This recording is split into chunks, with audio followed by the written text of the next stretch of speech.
On the workbench here, I have this Schlage lock set. You can pronounce it any which way you like. I'm gonna go with Schlage, yeah. And in this video, I'm gonna show you what the components are and how it installs in a door. This is a used lock set, and it's being cleaned and lubricated, and it's gonna go back to the same door where it came out from. Tools needed: screwdriver to remove these two screws. Those two screws are going in the latch bolt here, and this tool is needed to remove the doorknob, the one that comes off. In this case, this one. So it doesn't just slide off. This needs to be inserted into one of these holes in order to take the knob off. In a pinch, instead of this tool, a nail or anything that you can fit in through this hole or this opening there will work. So that hole on the knob has to depress this side, the spring, this tab here on this side here and there. Okay, that's pretty clear there. And then this has to be, this side will come off if you rotate this ring. This ring also has a hole in it. Might want to grab it with a nail or this tool. The trim plate, this square trim plate, will rotate independently around this ring here. So this will just spin. Okay, this will just spin, okay, independently. And this is basically all you need to take apart, almost. Why this was taken apart and lubricated is because the latch is broken, this latch bolt. This is not how it should look like. I'm gonna shoot a separate video on. You can see a loose piece of metal there sticking out. So this is not how it should look like. I'm gonna cut it open and show you what's wrong with it in a separate video. The functional one looks like this, and there is a third piece of metal there, but it's not loose and wobbly like in this one. So this one is later video. This one gets installed. And for installation note, I want to point out that the hooks on the body and the hooks on the end of the latch bolt, they all need to engage with the lock set as follows.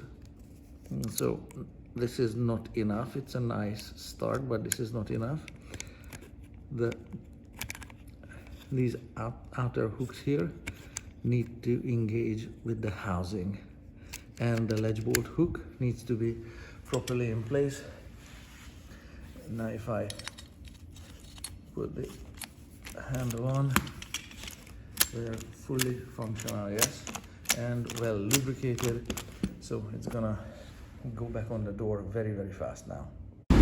So this is the door where the lock set is going to be installed, and you can see from the scraping marks here that it's been loose for a long time, whatever, a while now. One of the reasons why this needed to be cleaned thoroughly and why this broke in the first place is because this is a building with welding, and there is a lot of airborne particulates that all clog the lock set up.